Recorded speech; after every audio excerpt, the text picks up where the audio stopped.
Dinosaur Man. Hello and welcome to Dinosaur Man 64, our semi-regular, if irregular, gaming episodes. Have we done one before? No. Okay, I just needed to double check. Because you said Dinosaur Man 64 with the confidence of a man who... Well, I figured that would be the title of the episode, maybe. Okay. I never knew that was going to be it, I don't think. Well, you wanted Dinosaur Man 69, and I said we're too mature for that. No, because... Okay, no, it's fine. I think it's good. Okay, you got something better? No, I think it's really good, but I didn't know that we decided that. Well, I figured... I don't even recall discussing it, but then again, this is your baby. You definitely made a little joke about it, so... Dinosaur Man 64. Yeah, you said 69. What? We've literally just covered that a minute ago. Yeah, but I don't think... No, because it's important to tell the listeners that I never said that. Yes, you did. I don't think I did. You did. What, are you being serious? Yes. Stop playing to the camera. I'm not. Stop. Right, okay, I'm going to turn the microphones off. Okay, microphones are off now. Okay. Yeah, you definitely said it. I said it, and I fucking wish I'd never said it. Okay, I'll turn them back on now. I never said it. No, of course not. I am Andy Hughes, and the Tales to my Sonic is here. It's Alex Hudson. Yeah, if this was your player select screen, you'd be sending that game back to the publisher and be like, give me better characters. You'll be hoping you unlock new characters straight away. Yeah, you get 50 unlockable characters just for playing a game. It's like, I don't have to play with those chumps. Does that mean we then get replaced as host of the podcast? Oh, if only. Oh. Do you think there's anyone out there who's wishing that? No, all of the listeners. But okay, we know it. There's some listeners who are us. Wait. Some listeners I'm who sorry. are us. That's one of the worst sentences I've ever constructed. Okay, let's start again. So there's some listeners who are they're an Andy fan. Okay. There's some listeners who are my new Alex website, fans. Andy fans. Okay. And there are some listeners who are Alex fans. And there are some listeners, I think most, who are none fans.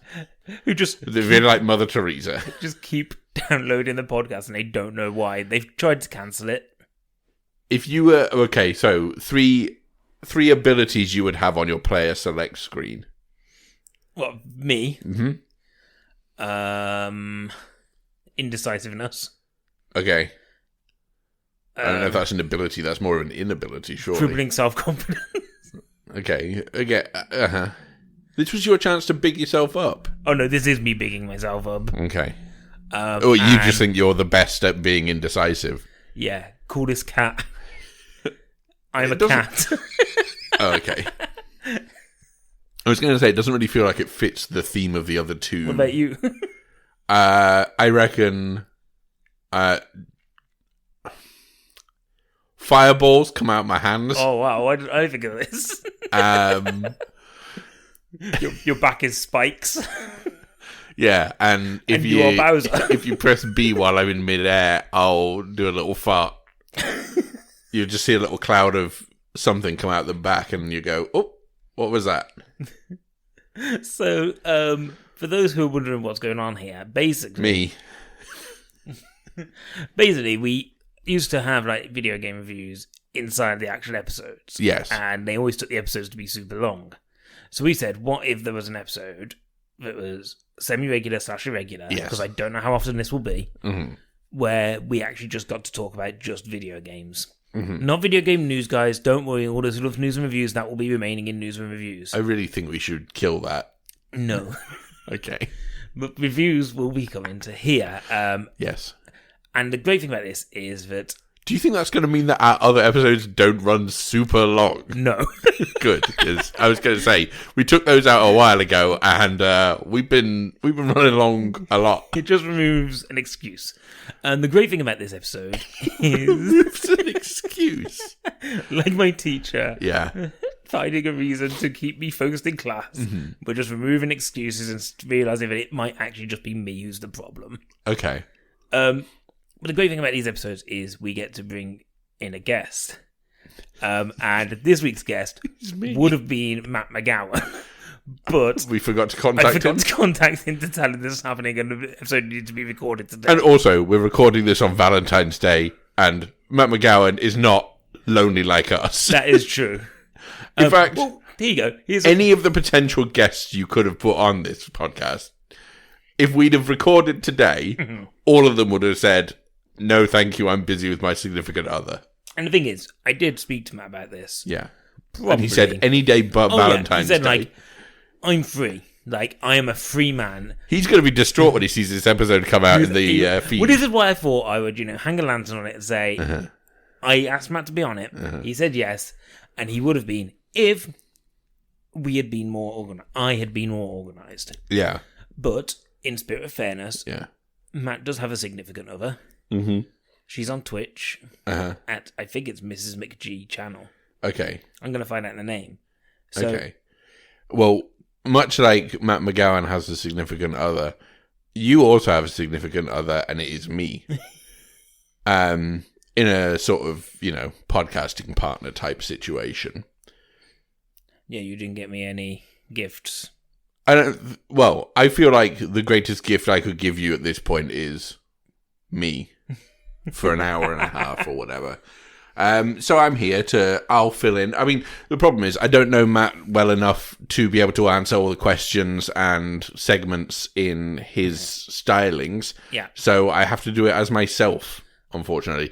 Unless I just say Wii U for everything. Well, the Twitch channel to follow is Mrs. McG, so MCG _ channel.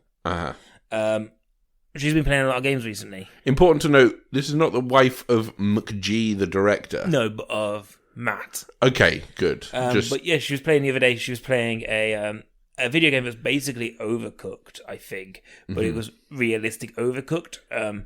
And what we learned is that she should not work in the service industry. Okay. Because the term, you'll get what you're given, was uttered multiple times. But no, she Twitch streams, so go follow her. And that's my recompense for getting to contact Matt. But Matt will be on the next one of these.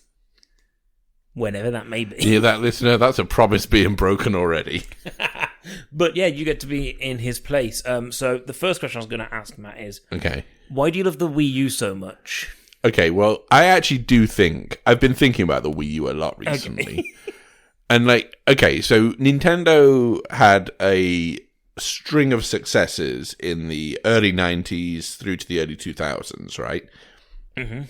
With the SNES, the N64, the Game Boy before the N64. The SNES, right, sounds like some kind of 90s drug. You got that SNES? Hey, some kids were found doing SNES around that corner. I got your SNES right here, 20 for a pound. It's a cheap drug. So the SNES, the Game Boy, the N64, the GameCube, all of them smash hits, even the GameCube. You hold your tongue. And then the Wii was it was a gimmick. Yeah. And I feel like the Wii was the first console by Nintendo. I was a Nintendo boy growing up, okay? Mm-hmm. So in the game of Nintendo, or, okay. I don't know if there was a derogatory term towards Sega. Mega drove, no. As in drove me away from that console. No, okay. Anyway, doesn't matter. But I was a Nintendo kid growing up, right? Yeah. Fiercely loyal to Nintendo to the point where you carved an N into your skin. To the point where when the PlayStation 2 came out, because I never really got involved with the PlayStation 1 anyway. But when the PlayStation 2 came out, I was just kind of like, it can't be good. There's no way this can be good. So I'll just wait for the GameCube instead. Of course. And got the GameCube, and it was great. Mm-hmm. And the GameCube is a great console, I think. But I never even gave the slightest attention to the PlayStation 2. I feel like for 2 years, I decided that it must be shit. All these kids are there telling you about these great PlayStation games, and you're there like, yeah, but I'm a little Italian plumber and I'm cleaning an island. Well, I'm pretty sure my first exposure to the PlayStation 2 was through my stepbrother having one of the PlayStation 2 Slimline ones. Okay, those? And I think I played at that point, I played like a Vice City on it or something like that, and I was kind of like, maybe it is quite good. But I was positive for the longest time that it couldn't be good.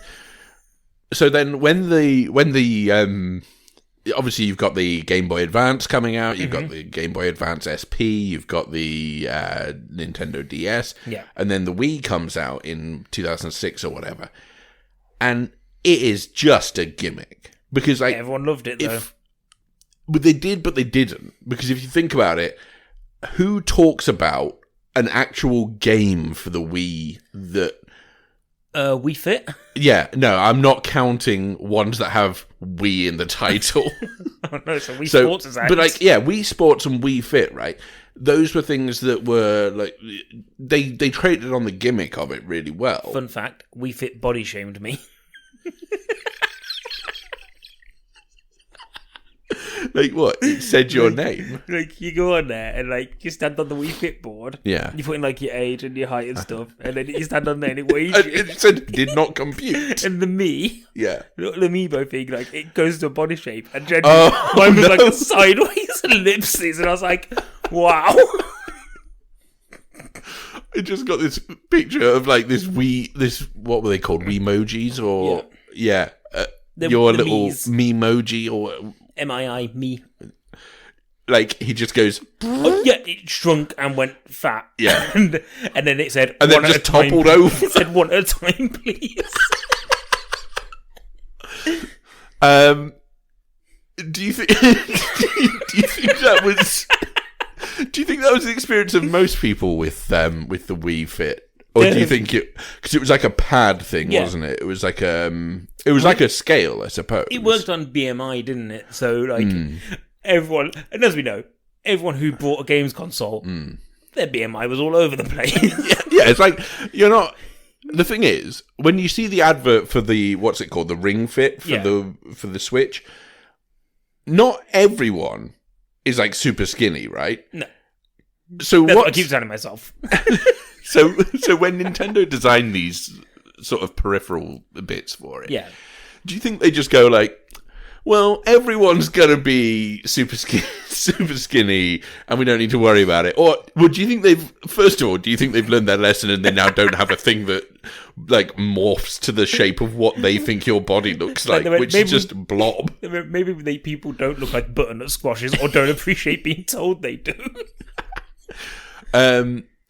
So the Wii, other than the Wii Sports and the Wii Fit and things like that, I don't know if anyone could really tell you. Wasn't the Zelda game okay on there?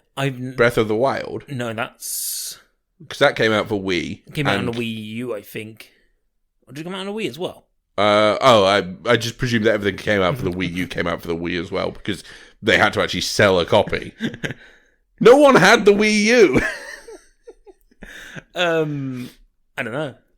Okay, well, I think the Wind Waker was that. Wind Waker was GameCube.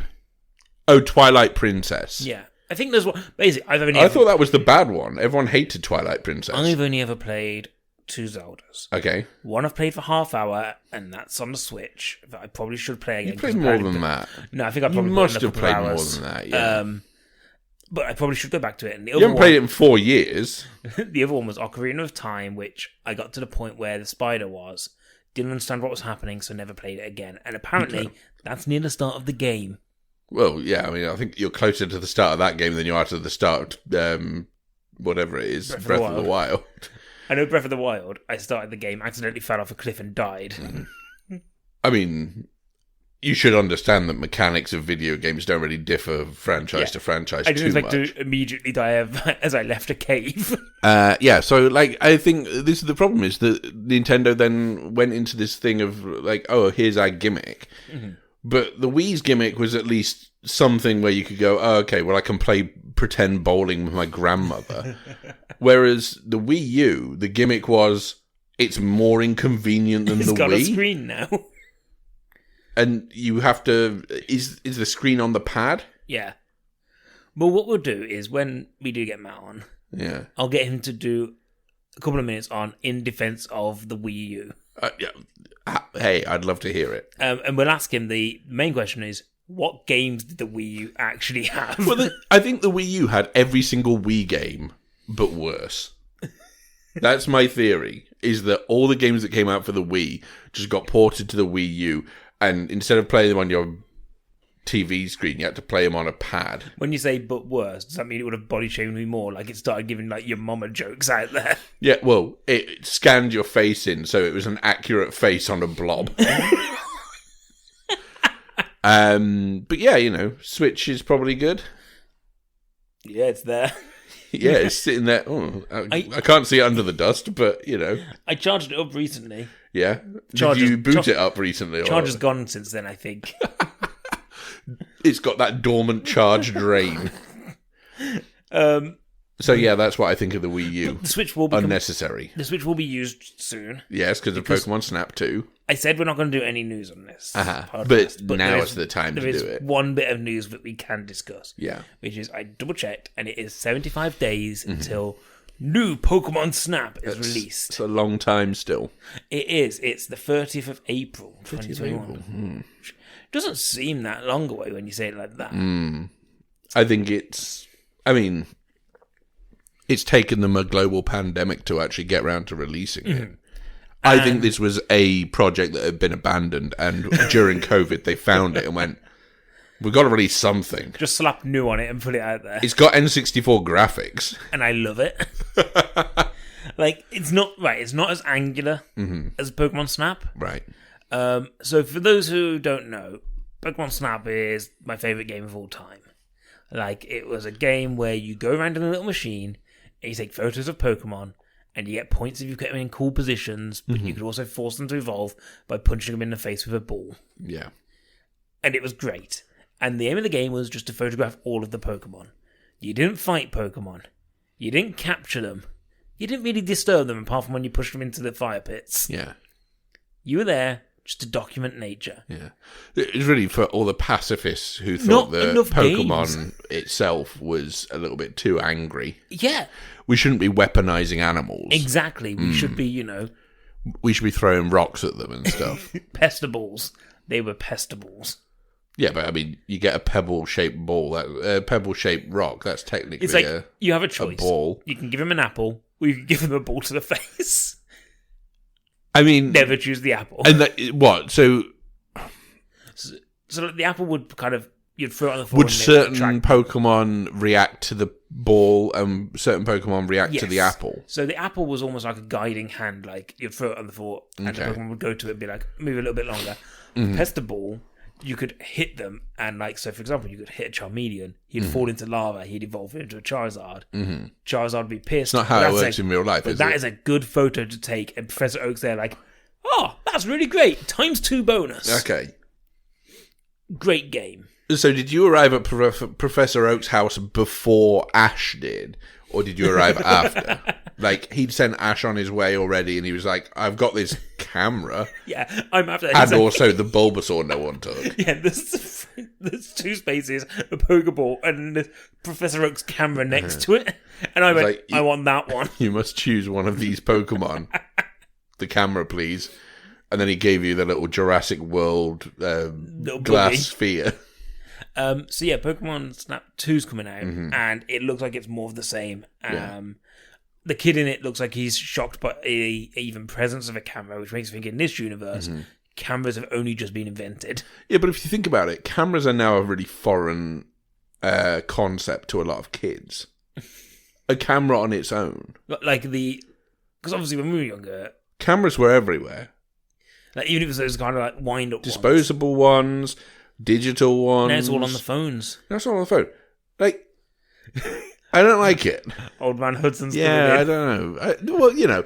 I just think that modern kids today will be like, if your camera in Pokemon Snap 2 can only capture images of Pokemon, they'll be like, why can't I also phone people from it, or text people, or someone's Snapchat? You think I should be able to swipe left and right? I think you're going to be Snapchatting a lot of Doduos.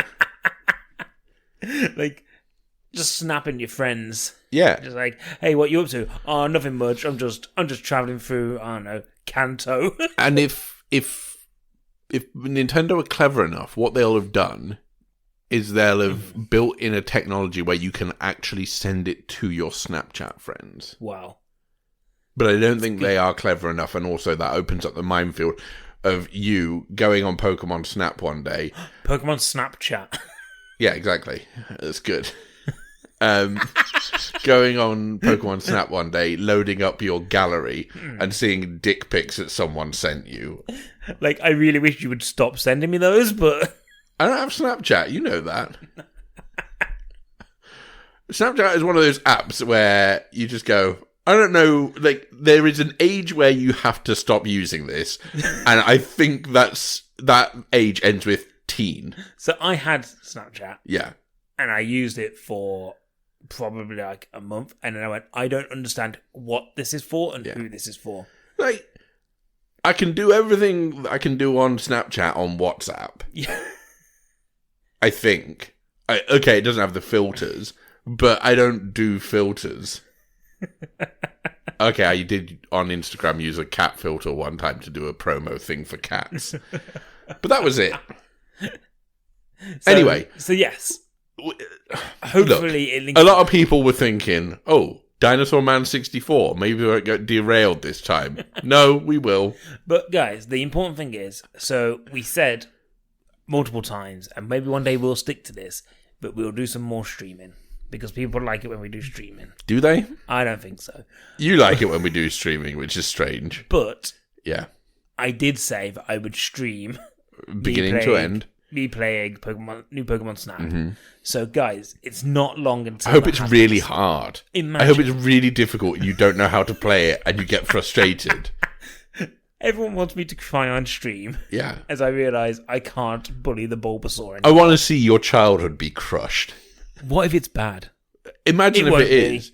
Well, the thing is, how bad can it be? As long as it follows the simple premise of take photos of Pokemon, you're going to be happy, even though you don't know who most of the Pokemon are now. Yeah, but I don't need to.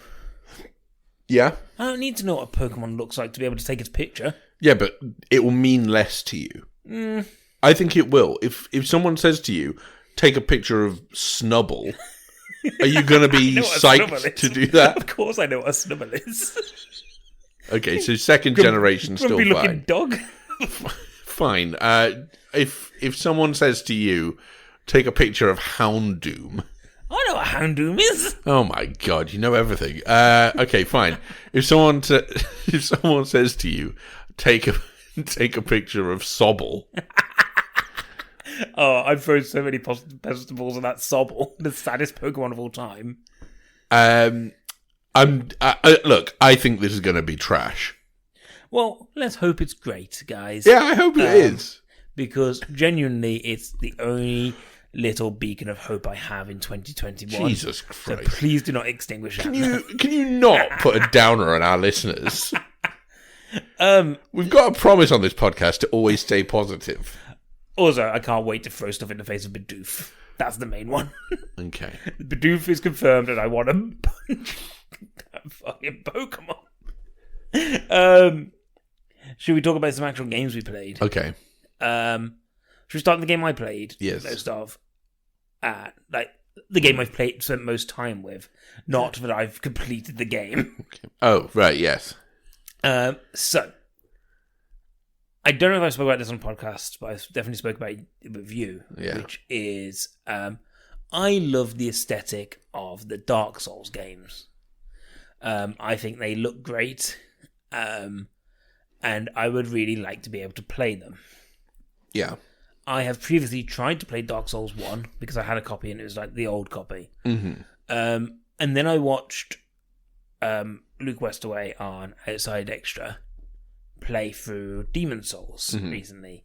And when I was watching it, I was like, oh, wow, I would love to be able to play this game. Yeah. So when it was on sale at Christmas, and my sister said, what do I want for Christmas? I went, oh, wouldn't it be cool if I had all of the Dark Souls games? How many are there? 3. 3.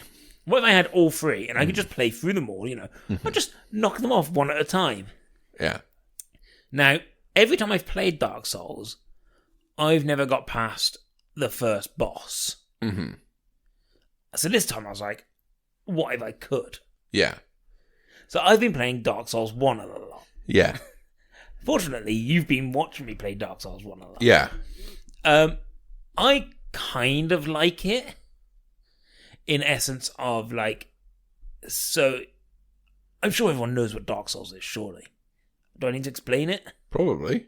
So Dark Souls... I barely know what it is, and I've seen you play it for 25 hours. Dark Souls, you are a warrior who is brought back to life to go and ring two bells or something. Or I don't really know what... I didn't really pay attention. Is this what it's about? I didn't pay attention to the story, guys. Okay, well, the concept of the gameplay is this. You fight your way through a load of stuff, and when you die, you basically go back to a bonfire, and everything resets, and you have to go and fight all the villains again, until you get to a big boss who will beat the crap out of you. You'll die, and then you'll have to just keep doing that. Well, some people won't die. Some people might be good at it first time round. Yeah. But it's supposed to be one of those games that, like, it's purposely hard. You have to grind a lot. And you get better. Yeah. You're supposed to get better. You got better? I got better, yeah, because I got further than I've ever got before. And, I might be able to get further. Yeah. But also I got to a point where... So I've beat this demon who's on the bridge. Yeah. I beat the gargoyle guys. Yeah. I beat the moth guy. Yeah. And I beat... That might be all I've beaten so far. Yeah, maybe. Oh no, the one that you said is a weak sauce boss. I managed to beat it. You said you googled it and it was like, the Capra demon. It's like, he's the worst. He's the easiest one to kill. Yeah. And I struggled very much with it. So what I found out... Well, he looked like the easiest to kill because I figured out his because I pattern. beat him. So what I found out, guys, is you can do something where you can bring people into your game. And if you do that, they kill the bosses for you. Yeah. And that's how I've been doing the game. And there was a point when we were playing it. I mean, strictly speaking, it's not cheating. Strictly speaking, it's part of the game. So I put a lot of hours into this. I think I've played a lot. Yeah. Like, at least 10 hours, maybe more. I'd say loads more. I think you put 10 hours in on the Capra demon. Probably. Well, I've grinded a lot. Mm-hmm. And I followed a build that I found online. I did a lot of research. Yeah. Because I was like, this is going to be the time that I beat Dark Souls. Mm-hmm. So I did a lot of research, found the one that was like best suited for me. Yeah. Basically one that heals a lot. Mm-hmm. And I was like, okay, I'm going to beat Dark Souls. And I did the bosses, and I called people in, and they killed the bosses for me. Because I can't do it. Mm. But I was like, that's fine. If that's how I play this game, that's how I play this game. And there's a point when we were playing, and I say we because you were in the room with me, and you went, I wouldn't feel happy if this is the way that I was playing it.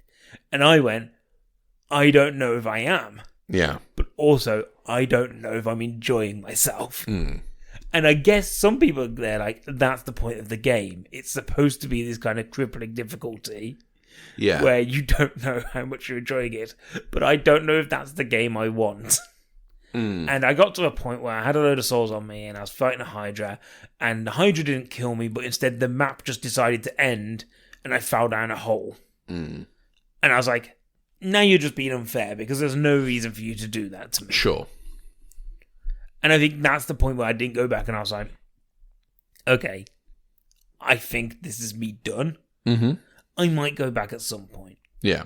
But it'll be basically when I have that drive again to go, oh yeah, I probably should go back. So, when I was watching you play this game, I was kind of like, oh, okay, it's kind of interesting to a point because if you work out sort of attack patterns by the bigger enemies, you can design a way of sort of battling that and combating them that means that you take minimal damage and you're able to do the most damage to them. And that's fine to a point, I think. I have to say, watching it, I'm just like, I can't imagine a game I would like less than this. Because, okay, so a thought I had was like, oh, okay, so I've played Skyrim. Yeah. And Skyrim, technically, there's a lot of grinding there, but it's in a different way. It's in a way that furthers the story. Mm-hmm. You know, you go to a fort or you go to a camp or whatever and you take out these things and you get a reward for it and you further the story. What happens with Dark Souls seems to be you grind for ages to be good enough to beat the boss of that particular area, and it will take you 2 or 3 hours to do that, and then you'll go and actually fight the boss, and that will take you 30 to 50 minutes, depending on how difficult it is. Maybe sometimes over an hour, I think. Like, those gargoyles took you ages. I didn't beat them in the end. But you'd set yourself a target of, okay, so I need to grind X amount so that I can bring someone in with me for this. Yeah. To me, that's not a rewarding gameplay experience. That's just like... No. I just feel like that's the most repetitive thing where I'm going, okay, so I'm getting my ass kicked for no reason, and all I'm learning from it is I'm actually learning to hate this game. And there was a point where you were like, well, what are you doing now? And I was like, I'm reading up on what the next area is, so I know what I've got to face. And you were like, but surely you just go and you experience it. I was like, yeah, but I kind of want to be prepared. And it's like that kind of level that of takes away from the mitigation. excitement. Yeah. Almost made it so it's like, oh, maybe I don't like this. So you're glad you've got all 3 of the games, though, yeah? Yeah, well, to be fair, it was fairly cheap when they were after.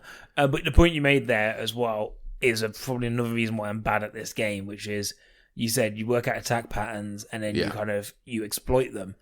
And while I can see attack patterns, as you're very aware, I'm very bad at staying calm in those situations. Yeah. So strangely, this isn't the most stressful game I played in the last couple of months. Because the most stressful game I played was Tetris Effect. Oh yeah, you spoke about this on the pod, So didn't you? Tetris Effect is supposed to be this kind of really cool, calming version of Tetris, but like, it's all kind of stimulus that will keep you kind of surround sound and kind of really chill you out as you play Tetris. I got so stressed by that game, I had to turn it off. Yeah. This reminded me of Tetris Effect in a sense that there were times when I was just like, I can't do this. But the game is, I mean... If it's your thing, you would love it. Yeah, and I guess, And I really want it to be my thing. That's the problem. But do you just have to take the hit and say, Dark Souls isn't for you? Sometimes there are games that aren't for me. And that then eliminates Demon Souls and Bloodborne. And maybe I just need to watch people play them rather than actually play them myself. Yeah, I think you get more enjoyment out of watching the streams of them than you do of actually playing them. Yeah. That's a guarantee, because I didn't think you were enjoying one bit of most of what I was watching. And I was just sitting there going... When's the next boss? Like, why is he doing he knows this? what the next boss is, and he's clearly trying to work towards something here. But it was just like the sheer amount of hours you were having to put in just to get to the point where you felt like you were comfortable dealing with the next boss. I was like, this no one can enjoy this. I give this 2 bowel demons. Out of 1, you are dead. Which ones are the bell demon? The gargoyles. Okay. That is my official rating for I have a Dark rating Souls. for it. I just, I know that I know that I would hate it. Like, everyone wondered, hey, what does Andy think of a game that came out, 10 years ago? Well, this is what the point of this podcast is. Yeah. To talk about those games. Okay. But we'll move on to another section of the Okay. podcast, guys. A special section. It doesn't have a title yet, but it's basically It's my homework section. Hudson's homework. Okay. Yeah, we'll do that. That's fine. This is a section where basically Alex told me I can give him one game on Game Pass a month to play 5 hours of. Well, not necessarily every month, but every time we do an episode of this. Irregular / regular podcast. Leave yourself that wiggle room. Who knows how long Gotta it'll love be. that wiggle. But to set you with something you'll put 5 hours into, you'll play. I failed my homework already. You did 4 hours? Yeah, I did say you about don't 4. need to play another one. Well, I've done a bit of Googling, and I think I am right when I say that I guessed the answer. So, the game you were given this time Yeah. was Blair Witch. Now, I gave you this because I was like, it's maybe a spooky game, which means you might like it. It's a game that I don't think you would have played otherwise. No. But I'd heard some people really enjoyed it, so I was like, maybe it'll be one of those that you kind of get something out of. How did that go? I think it's one of the worst games I've ever played. I really hate it. And the thing is, so the story is this. It's a sort of survival horror game where you are joining a search party looking for a missing kid. Mm-hmm. And then as you are exploring these woods, which are the woods of Blair Witch, so the woods featured in that film, in Blair Witch Project, and then the sequel remake thing, you then learn more about your character's sort of psyche and the fact that he's got some demons within him that he's having to battle against. And all the time you're accompanied by this dumb dog. And you sort of uncover clues as you go round the forest. Mm-hmm. So here's the thing. Okay. So it's sort of done in this way where you are walking around a forest. There's not really a way to dress it up other than you are walking around some woods. Yes. And you are, you're on the lookout for a thing that allows you to interact with it so that you can pick it up and go, oh, okay, this is a picture of a person standing with their back facing you against a wall. I think this is a Blair Witch game. Or, there's this Blair Witch, the little wooden idols hanging from the trees. Oh, what will I do? I'll pick it up, and then I think the only option is to crush them. But they call it destroying it, which is very intense, I'd say.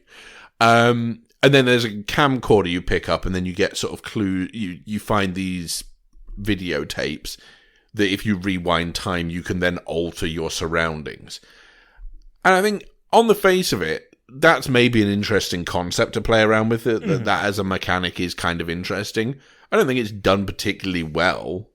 And the other thing is the dog thing. The dog really annoys me because the dog's sole purpose seems to be when you get in battles with whatever they are, tree demons, I don't know. Yeah. It points towards where you're supposed to be looking. Yes. And points towards the enemies. And that's the only purpose the dog has. Okay, but let's not forget that you made this game unnecessarily harder for you by creating a dog that blends into all of the environments. I didn't know that was going to be the case. I made a covert dog. I wanted to have a dog that sort of blended in with the background, because I was like, what if he needs to hunt at some point? I didn't know that all he was going to be doing is pointing at things when it was dark, and I can't necessarily see where he is, let alone where he's pointing. Dark. When it's dark. So, yeah, okay, so the problem with the game is this, is that in the Blair Witch Project and in Blair Witch, the concept of, like, time and what time means, and time as a construct, what that actually is toyed around with in the, oh, okay, well, we've been exploring these woods, but it feels like I haven't seen you in 3 days or whatever. That kind of thing. The problem is, in a film, that's fine, because you don't have to show them walking around for 3 days. Mm-hmm. In this game, I'm walking around for 3 days, I'm just like, this is so fucking boring now. And it gets to the point where you just go, I am bored. I am bored of searching for this kid. In the same way that I'm sure that this guy would be bored of searching for this kid. Mm-hmm. And all of the, like... It feels like they try to, with these videotapes, sort of unveil these twists and turns in the story. And you kind of see where it's going. And I did Google it, and yeah, I was right about the ending. I won't say what it is in case anyone does want to play it. Yeah, because you're doing a great job of selling this. It might be someone's thing. I can't think who, though. This is a terrible game. This is a case where I watched it and went, I don't think I would like this. Well, the thing is, like, oh, okay, you're walking around, and is it supposed to be atmospheric? It doesn't feel very atmospheric, mainly because all it is just this sort of brown mush of a scenery, and then all of it, like, out of nowhere, you'll hear a noise, and you go, okay, right, so you're jump scaring me with noises, or, I crush a thing, and then a noise happens somewhere else. I'm sick to death of this game. I think, like, also the fighting mechanics in an atmospheric horror game are regularly poor. And I think this isn't a good example of, there are combat mechanics of how you fight off these demons, but it's also really weird and poor. You shine a light at them. That's the fighting. Is that the same as Alan Wake? Did that happen in Alan Wake? Where you'd shine a light at stuff and... You're asking the wrong person. Maybe it is. Anyway, I give this 2 crushed Blair Witch idols out of a stupid dog who I don't want. And can't see. I will never play this game again. Yeah, you got to your 4th hour and you're like, I've got to put another hour in. And I was like, you don't have to. Like, you really don't have to. The thing is, I feel like I've done nothing in those 4 hours. No. But I've also got to like chapter 8 or something of the story. So I feel like I've done a lot, but I've also done very little of consequence. And if you're not engaged in what's actually going on, then... At one point, I just kept on walking around in a circle and I didn't know how to stop it. So yeah, I mean, if it's your thing, maybe it's your thing. But that's on Game Pass, guys, if you want to try it out. Don't try it out, it's bad. I will find another game for you to... You're not sending me live homework? No, because I didn't look it up. Okay. And I don't know... Is there anything you kind of feel like you're in the mood for? Not Blair Witch. Not Blair Witch. If you find something that is called Wood Simulator, I'll give that one a swerve for now. Pick that one up in 6 months when I've forgotten about this. I'll talk briefly about a couple of games that I picked up because of... So I got a new phone. And I got Apple Arcade. Woo! Okay. As one of my additions to it. Uh-huh. And there's a couple of games that I played via that, which I found interesting. Mm-hmm. And the first one is a game called Reassemble, which is basically the story of a girl who goes to this town, and she's basically left home, and she wants to go find her own way in life. And she goes around this town, and her job is to fix things for people. Yeah. And the gameplay, basically, it gives you a story that's narrated to you. And then at the end of that bit of story, each chapter, you get an item that you take apart, you fix up, and you put back together. So basically, you have like a screwdriver, and you unscrew the screws, and you take it and you put it into pieces, and then you put in, like, you might remove the broken screen of a camera, and then you fix that together. And it's all kind of like, as the piece going, this person narrates kind of, oh, this screen would be an image into someone's life or whatever. And I was playing it and I was like, I really love a game that just allows me just to take stuff apart, to like this kind of serene music, and put it back together and feel like I'm doing like these kind of mechanical things just kind of in a really calm, soothing way. And it was really soothing, it was really calm. And it actually was a really nice thing. But I really hated the story. Like, as far as the story goes, it was just one of those. No one is really heavy-handed of just like everything means something, and this is all about kind of the emotions and how it feels, and like it really pushes that element of it. Yeah. And I was like, I wish there was like, so there's like 13 items, I think, and I kind of wish there was like 90 items and no story.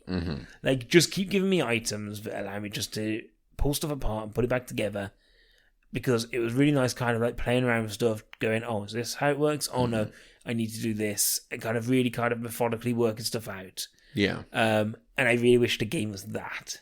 But that aspect of it was really fun. So if you want something that's calming and you want to just skip through the story, do that. Do you feel like you just need like which was the doctor? Mario. Yeah, Dr. Mario's brain training is what I'm thinking of. Like, I think you want something... Surely, video games for you should be something where you don't get stressed. Because I think you are a worrier at the best of times. And I feel like if you play games where you are relaxed more, then that's something that you should aim for. Well, come on to probably something...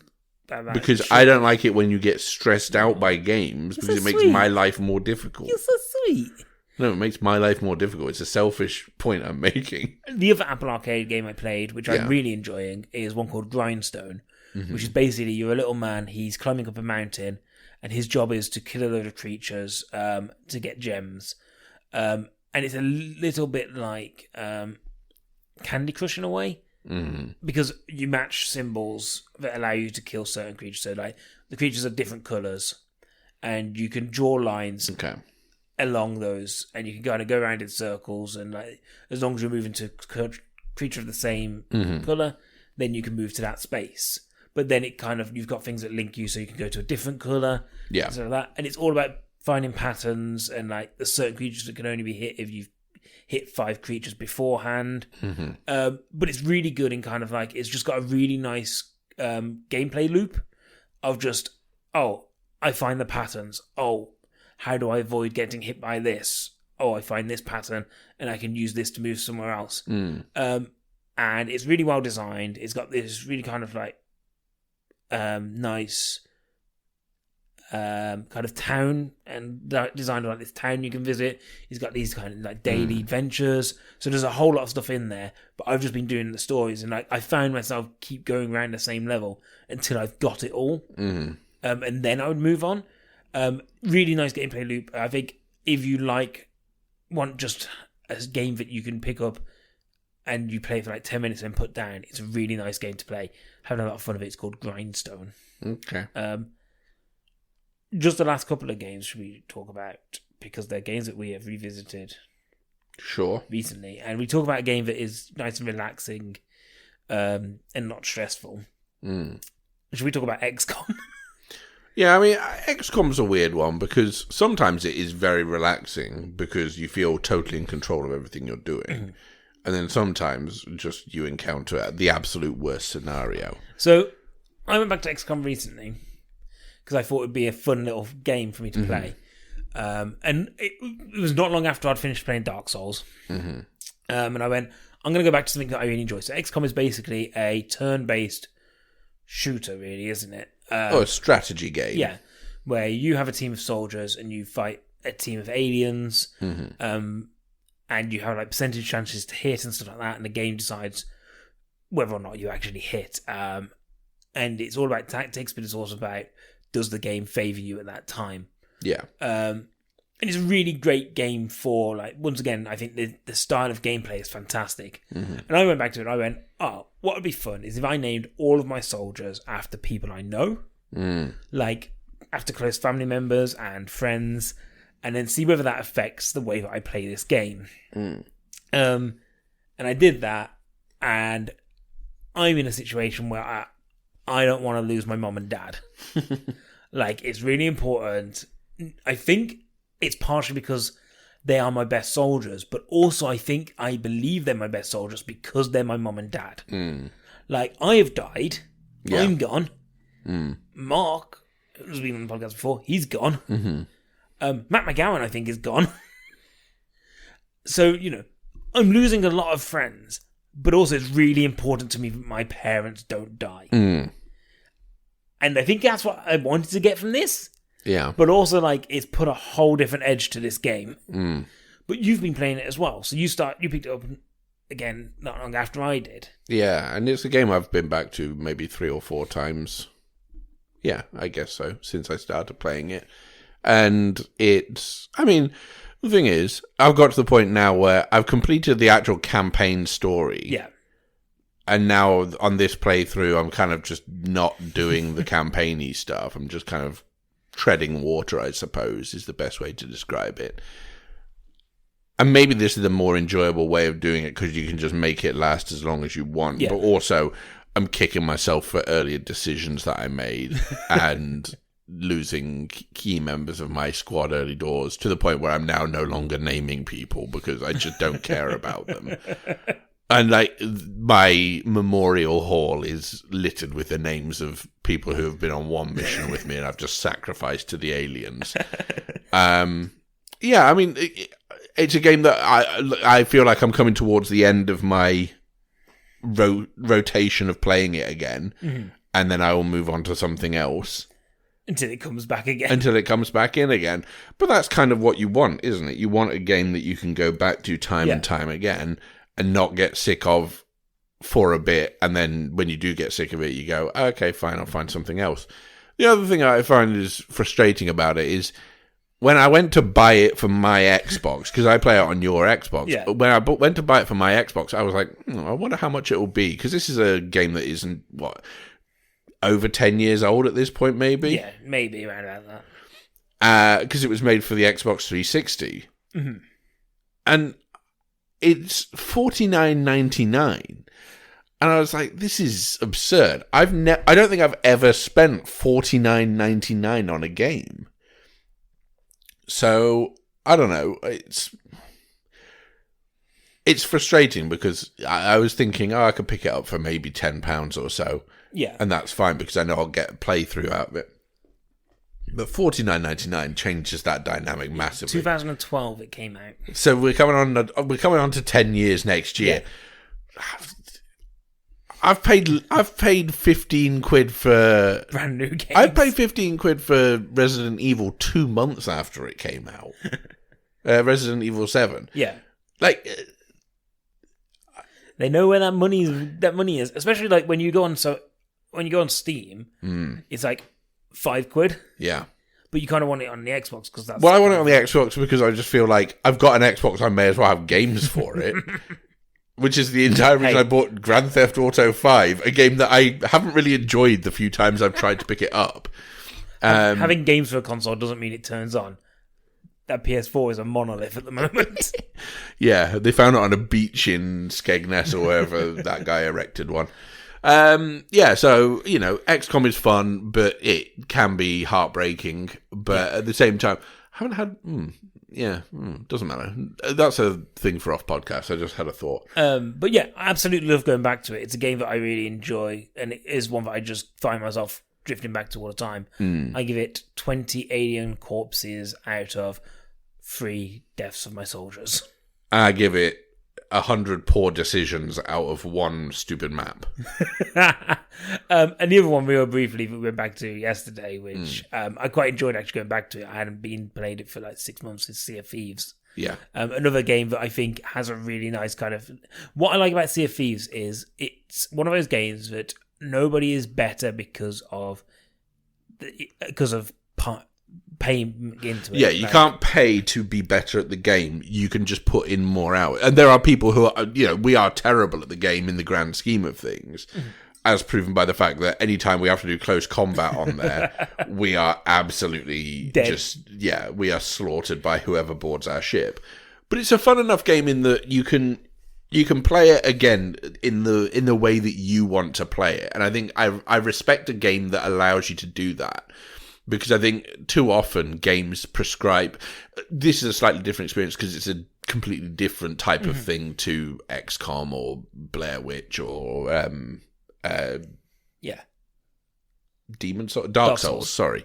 In that there isn't a story per se. No. It's just you now have these little things that you can do these quests for various different people in the game, and that's fine.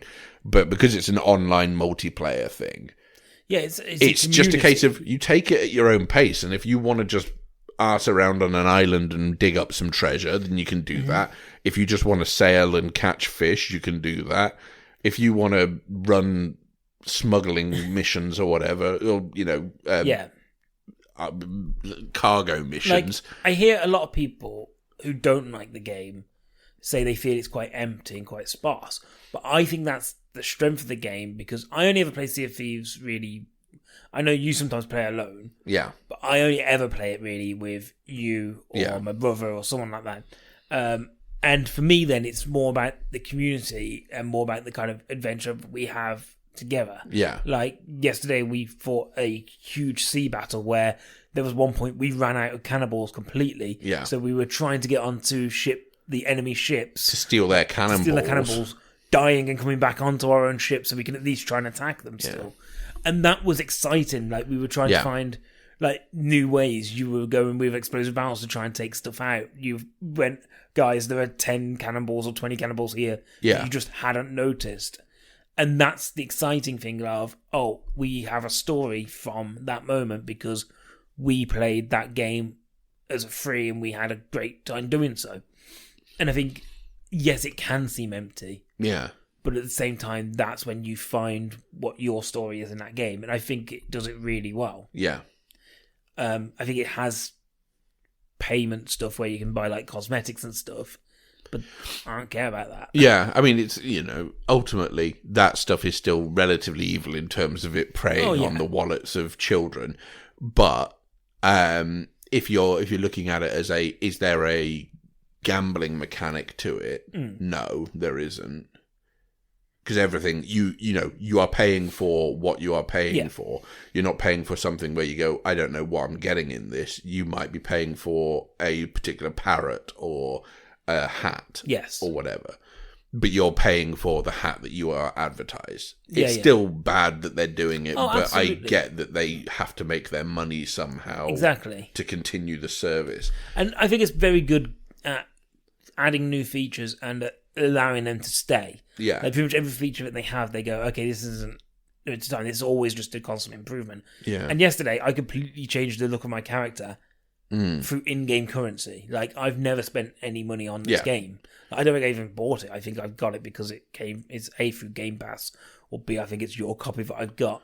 It was a download copy that came with my thing, so I think that's kind of interesting in that regard. It's that you can just sort of approach it in a way where you go, okay, well, I'll play it exactly the way I want to play it, and I can either dress my guy up all fancy, or I can keep him very bare bones, and I can either, spend a bit of time solo, I can do it with friends, and I can, I think the achievements, people will play it to meet certain achievement targets or whatever, but actually we've always found the best way to play it is just sort of you sail around, and if you meet some danger, then embrace that danger and try and take it down. But I think it's good fun, and I think if you've got a few of you who are interested in playing it and you play it together, that's the best way to experience the game, I think. So it's only on Xbox or PC. But I would absolutely recommend giving it a go. Rating?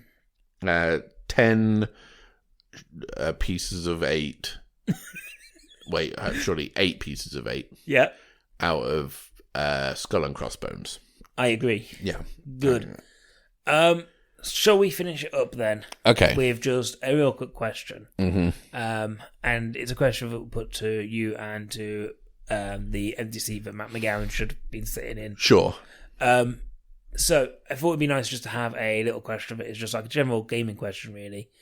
And I thought, I know we spoke about this previously, it'd be nice just to revisit it, just because I love hearing you both about it, is what game do you believe that you are better at, or believed you are better at, than anyone else in the world? Well, it's been disproven now, obviously, because I'm 11th best in the world at it. But we'll say believed, because I also think... I think I could get into the top 10 is the thing. Okay. If I really tried, I could.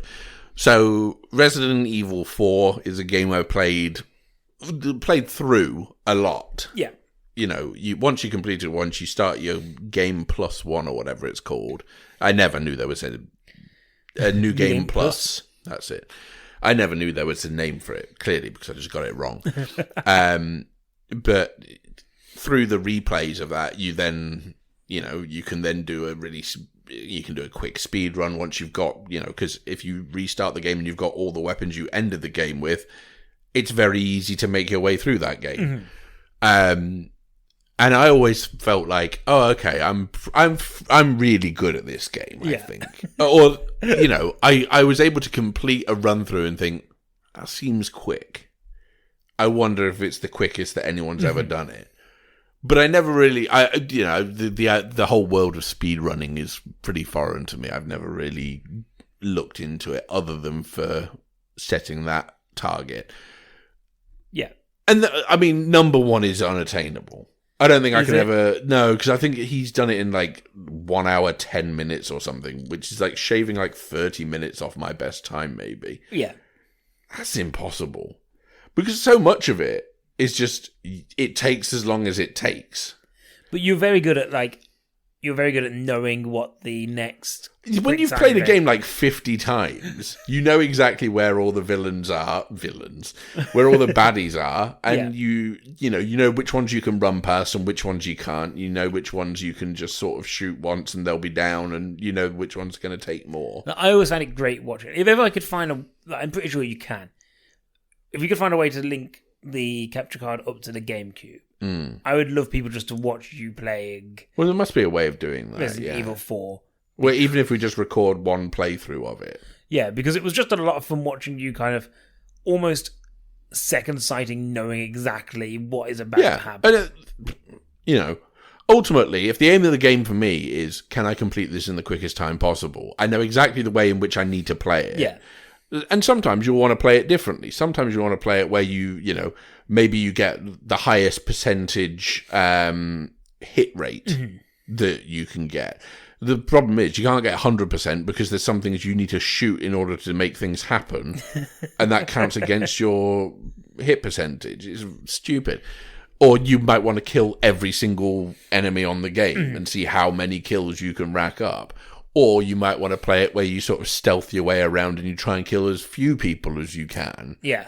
Which kind of is a byproduct of playing it on the super fast mode, because it's just a case of you only kill the ones who are either in your way or are ones where you have to kill them so to how get do you a get thing. to the end as fast as possible. Exactly. But yeah, it's good fun, and I just wish that I could play it. So you believed... I know you definitely believed you were the best, because we definitely checked I your thought, time against the world record. I thought there's probably... Well, first of all, I think there's probably no one who's played it through as many times as I have, but I think that mustn't be true. And then, I found out that when I actually did my fastest run through, fastest recorded one, I think I placed 11th or something like that. So it's frustrating. That's close to the top 10, though. And that's good. Yeah, it's close to the top 10, but no one remembers 11th place. Well, no one remembers first place of who was quickest at playing Resident Evil 4. So what do you stand to gain from that? Nothing, really. When I was a kid, I believed, I was the best ever at Pokemon Snap, but that's unquantifiable. How do you become the best at Pokemon Snap? Yeah. You get the highest picture on all of them. Yeah, art is subjective. Oat fucking loved all my pictures. Like, Oak. Not Oats. Professor Oak. Yeah. Loved all of my pictures. He was all of them. He was always just like, that's fantastic. Oh, this is brilliant. Yeah. Did you get paid for it? I think I was paid in exposure. Okay. And then he'd like usher me out the door and be like, you gotta take some more pictures. And I'm like, hey, is that my mom there, Professor Oak? And he's like, yeah, go to the forest now, kid. Go to that volcano. The other game that I believed I was amazing at, and I'm pretty sure I've disproved this now, was Tekken 3. Okay. Because I completed Tekken 3 with every single character from the start to the end. And I could beat my brother every time at it. That just means you're better than your brother. Exactly. I played Tekken 5, I think, at the gaming bar here in Nottingham. I played Tekken 7 there, I think. Was it Tekken 7? Was it against Matt McGowan? Maybe. I don't know if I was there for that one, but I've definitely played Tekken 7 there. Basically, did you lose every single match? Because I did. No, I won one as a bear. Okay, yeah. I think that might fish. be. I think that was the same. I think that was the same day. It was very funny. And I lost every single match I fought. Yeah. And went, okay, I'm just bad at Tekken 7 then. Tekken 3, nobody can prove I'm bad at it. Okay, as long as and you don't go back to it. And I will never go back to it. I just think it's quite nice. If there's one thing to take away from this podcast, it's never go back. Jack Reacher style. I think as kids, though, you have that thing where you're just like, oh, I'm amazing at this. Like, there's times when me and my brother, we had a clan in Command & Conquer Tiberian Sun. Yeah. And we won a lot of games, and I think we were there like, oh, we must be like one of the best in the world. But we just hadn't played anyone better. Yeah. Like, there was obviously someone who was able to do like 1,000 clicks a second. Yeah. But we were good in the silo in which we were. Yeah. You know, we were there like, and we had people in our clan that were like better than us. Yeah. So it's like they were doing the hard lifting. I'm there just building something really slowly and being like, I'm contributing. Yeah. Yeah, strange, isn't it? How kids just presume they're the best. As an adult, yeah, all the games I play, I always presume I'm the worst at it. Yeah. Any multiplayer game, I realise I'm terrible. I don't know if there is a way to be good at Blair Witch.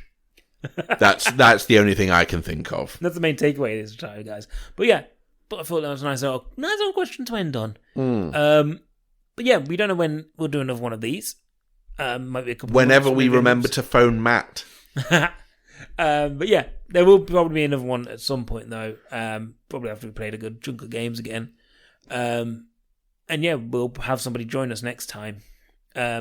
We might do some more streaming. I did say I was going to stream Yakuza because it gave me too horny to stream. Well, it gave me anxiety dreams, and therefore too horny to stream. Well, I'd say I'm going to try and 100% it. I looked into how to do it, and I think I could do most of it. The problem is it's going to be that driving bit. Yeah.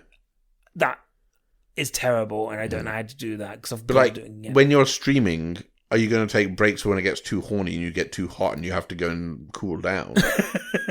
I'll put a "Be Right Back" sign on the screen. Yeah, they hear heavy breathing, and they're like, "Oh, it's gonna get super horny." But yeah, so I still might do that. Yeah, I might stream that so that I can stop having anxiety dreams. But if not, we might stream something else. Who knows? We did say we were going to stream the wrestling game that you got. Oh yeah, well we've got to hook up we've got some time off coming up, so we'll do that. We'll look into that. But guys, thank you for putting up with us. Thank you for joining us this time. No, that shouldn't be what we say to them. Thank you for It makes it sound like it's an ordeal. We know it's an ordeal. Thank you for allowing me to Don't remind them. This sort of episode. You come here for the movies, but maybe you like games as well. But you stay for the games, guys. Thank you for joining us, ever. Please do subscribe. If you want to contact us, let us know what games you've been playing.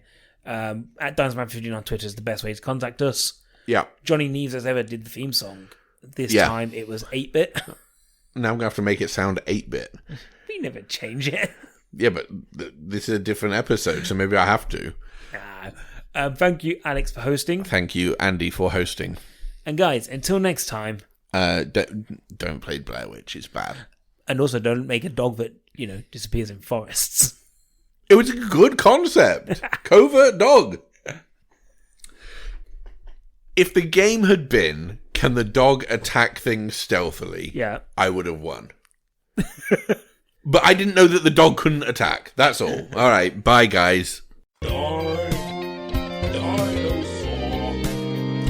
Dinosaur man. Where'd he come from? Where'd he come from? Where'd he come from? Where'd he come from? Where'd he come from? Where'd he come from? Where'd he come from? Dinosaur.